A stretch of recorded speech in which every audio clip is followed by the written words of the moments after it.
And I believe what happened to the prodigal son can happen to all of us. I'm telling you, this is one of the most redemptive stories in the Bible. It's a romantic, redemptive story. It's about a God who's willing to forgive us in no matter how bad, no matter if we hit rock bottom. You see, a lot of the people around us, they will forget about you. They'll lose your number when you hit rock bottom.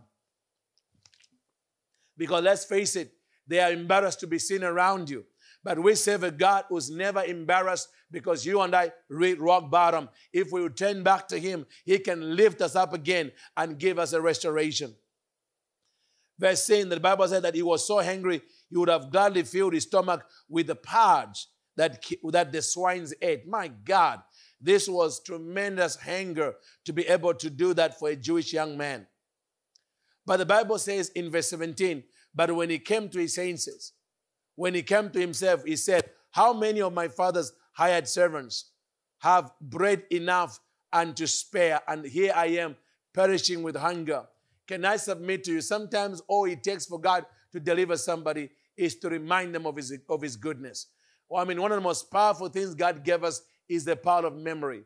The ability to remember the good times. The ability to remember the good times and the God who led us into those good times.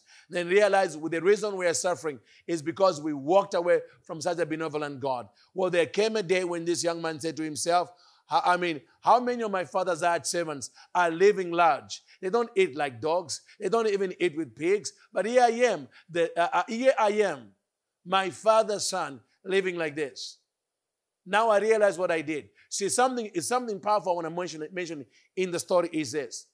It took him losing the money for him to realize his true inheritance was not the money, was not his father's money. His actual inheritance was his relationship with his father. Sometimes we think that what God gives us is the inheritance. No. Friends, the inheritance is not what God gives you, because you can lose it tomorrow. You can mismanage it and you lose it. I'm speaking from experience. Our true inheritance as people of God is our relationship with our Heavenly Father. Because friend, if you don't lose that, even if you lose the car, if you lose the home, the Father, through your relationship with Him, is able to restore you. Glory to God. That is the moral of the story. So it took this young man going down, and living with the pigs to realize, oh, what have I done? What have I done? I thought the money was the inheritance. I now realize the inheritance was the old man I left at home. My relationship with my old man, that is my inheritance. That is my way back. And so, but this time, he's so damaged mentally by his own sin that he begins to renegotiate his own position in the Father's house. He realizes, I've sinned so bad, I'm stinking. Who's going to love me? Who's going to appreciate me?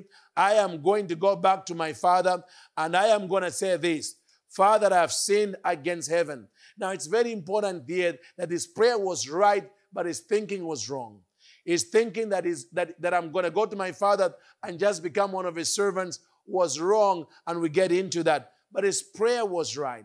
I believe that the way back is through repentance. The young man understood, I can't get back to what I've lost or get closer to what I've lost unless I'm willing to repent of what brought me to the place called now. He says, I will go and say, I have sinned against heaven. You see, this young man understood that sin in its very essence is sinning against the Lord in heaven. Sin is not against your brother or sister.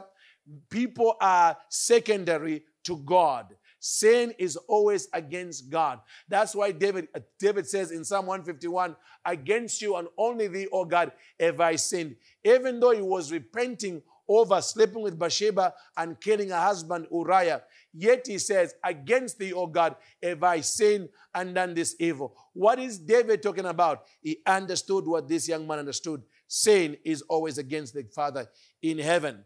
Father, I've sinned against heaven and before you. I'm no longer worthy to be called your son. Make me like one of your hired servants. But he did not understand the law of sonship.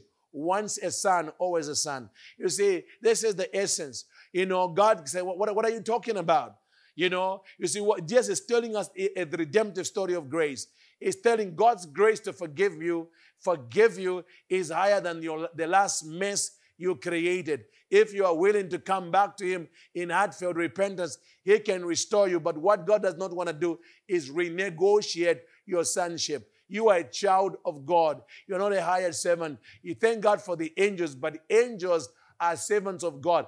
I am a son of God. God is not going to renegotiate that just because I mess up and I have to dust myself off the floor and pick it up again and go after God. This is powerful, saints. I just love this part of the Bible. Praise God.